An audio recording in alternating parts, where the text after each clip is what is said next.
Olá, minha querida turma do oitavo ano do Colégio Presbiteriano Augusto Galvão. Sejam todos muito bem-vindos à nossa aula de filosofia. Aqui aula em vídeo, né? Já que nós estamos por um determinado momento, período, sem poder estar juntos em sala de aula, né?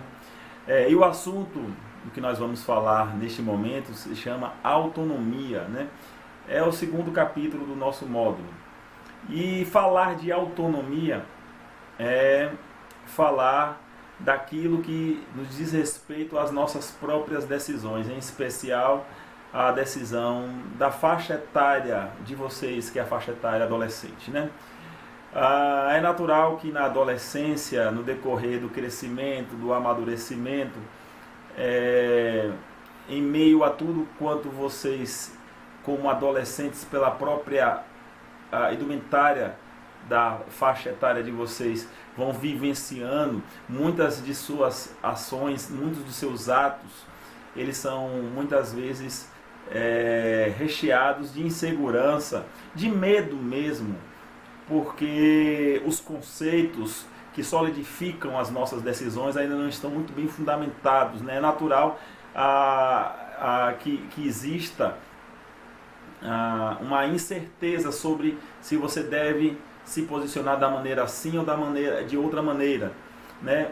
Na verdade, a própria fase adolescente é uma fase de transição no que diz respeito a estas e outras coisas, né? Adolescente já é muito grande para certas coisas e ainda é muito novo para certas outras coisas. Você já deve ter escutado em algumas ocasiões, geralmente da mãe de vocês ou do pai, de alguém mais velho, dizer: você já está muito velho para fazer isso, para ter isso, né? Ou às vezes o contrário, na sua mesma idade você ouvir dizer: você é muito novo para essas coisas, você ainda não tem idade suficiente, né? E tudo isso tem a ver com o próprio ciclo natural da vida, né? Já que nós estamos falando de autonomia, eu preciso conceituar. A expressão autonomia, de autônomos, vem de duas pequenas palavras, duas junções, auto e nomos. Auto significa de si mesmo, próprio, contigo mesmo, né? E nomos quer dizer lei, regra. Então, autonomia é você ter as suas próprias leis, você ter as suas próprias regras para a tomada de suas decisões, né? E tudo isso fortalece o crescimento da sua própria identidade.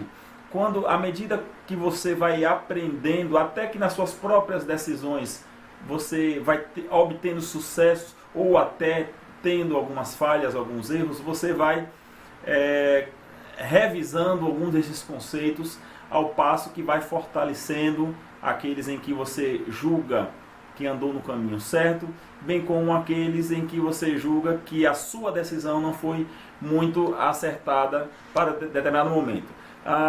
Eu tenho um material aqui que eu, no momento oportuno, vou estar partilhando com vocês, para que vocês possam depois também fazer uma leitura em casa. Mas, falando de autonomia, é necessário se frisar dois pensamentos de dois filósofos diferentes. Um deles é o Hans Jonas e o outro é o Immanuel Kant. Estes dois filósofos, eles criaram conceitos a respeito da identidade autônoma que uma pessoa pode ter, né? Eu vou ler aqui estes dois conceitos desses dois filósofos, né? Primeiro, do Hans Jonas. Ele define que a sua decisão, a sua autonomia deve ser o seguinte: age de tal forma que os efeitos da tua ação sejam compatíveis com a permanência da vida humana na Terra. E agora o Immanuel Kant, ele conceitua assim: age de tal forma que tua conduta possa servir de lei natural e de lei universal. Veja que profundidade tem estes dois conceitos a respeito daquilo que são as nossas próprias decisões. E falando do Hans Jonas, eu gosto muito dele. Ele tem um viés de pensamento dentro dessa mesma linha de raciocínio que ele conceituou sobre autonomia. Ele define que aquilo que é o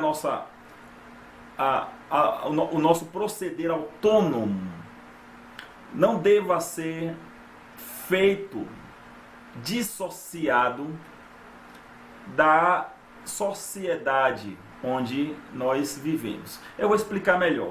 Que você não deva ser uma pessoa que tome decisões sem considerar as pessoas que estão ao seu redor.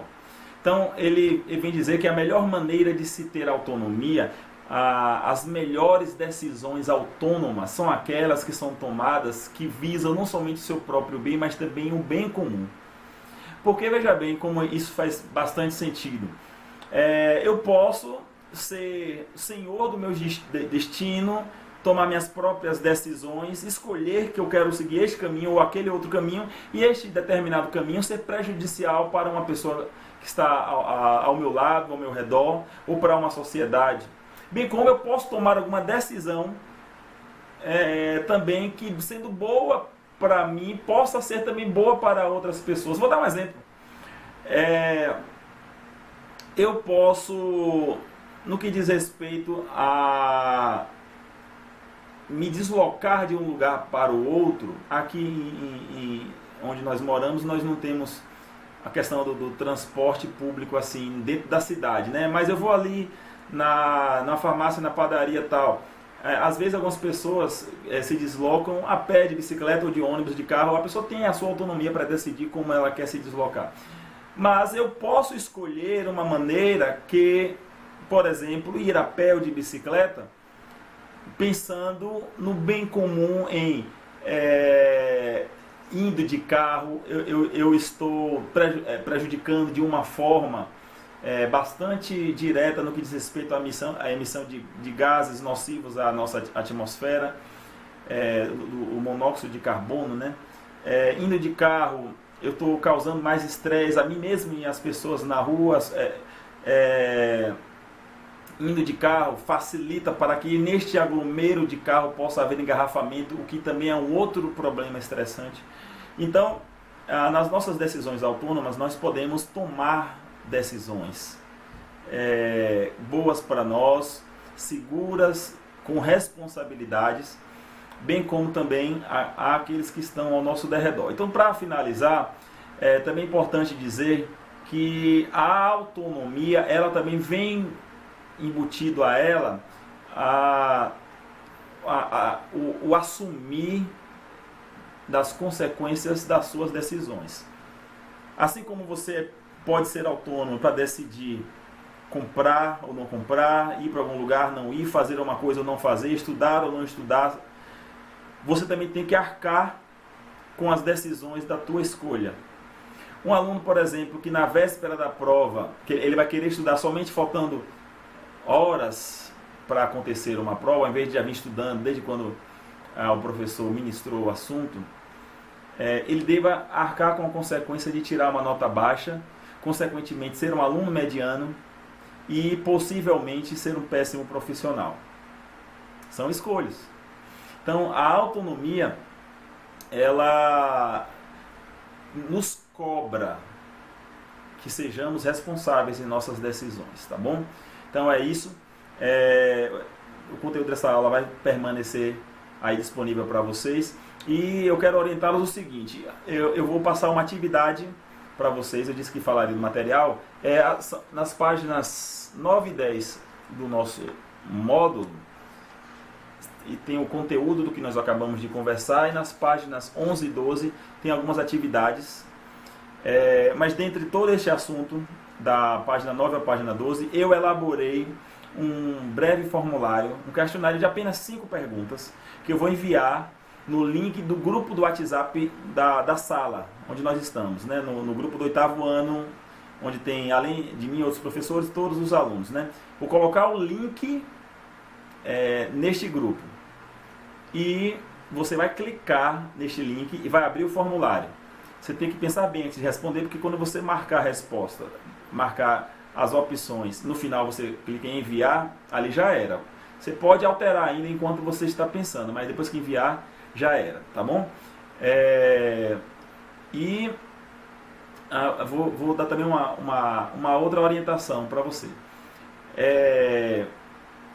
Eu vou ver se eu consigo colocar aqui do lado ou daqui do lado, tá bom? Vocês vão saber onde vai aparecer aqui a imagenzinha. A imagenzinha do formulário, onde vocês vão preencher as perguntas e as respostas.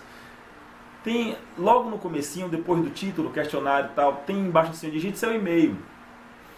Ali, eu não quero que você coloque seu e-mail pessoal, o e-mail que você usa no celular, o e-mail para seus contatos, não. Você vai colocar um nome e um sobrenome, como é e-mail, tudo junto de minúsculo e sem acento, né? Não é assim que é e-mail?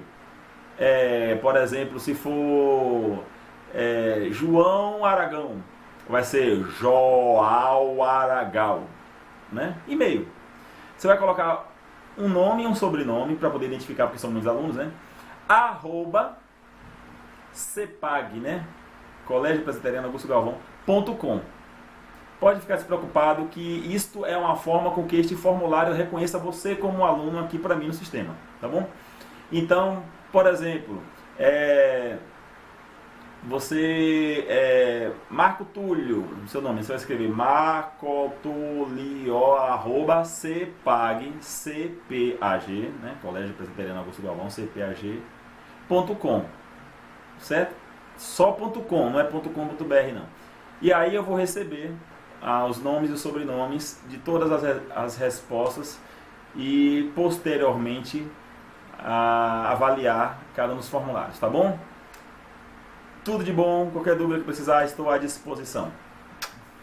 Beijo!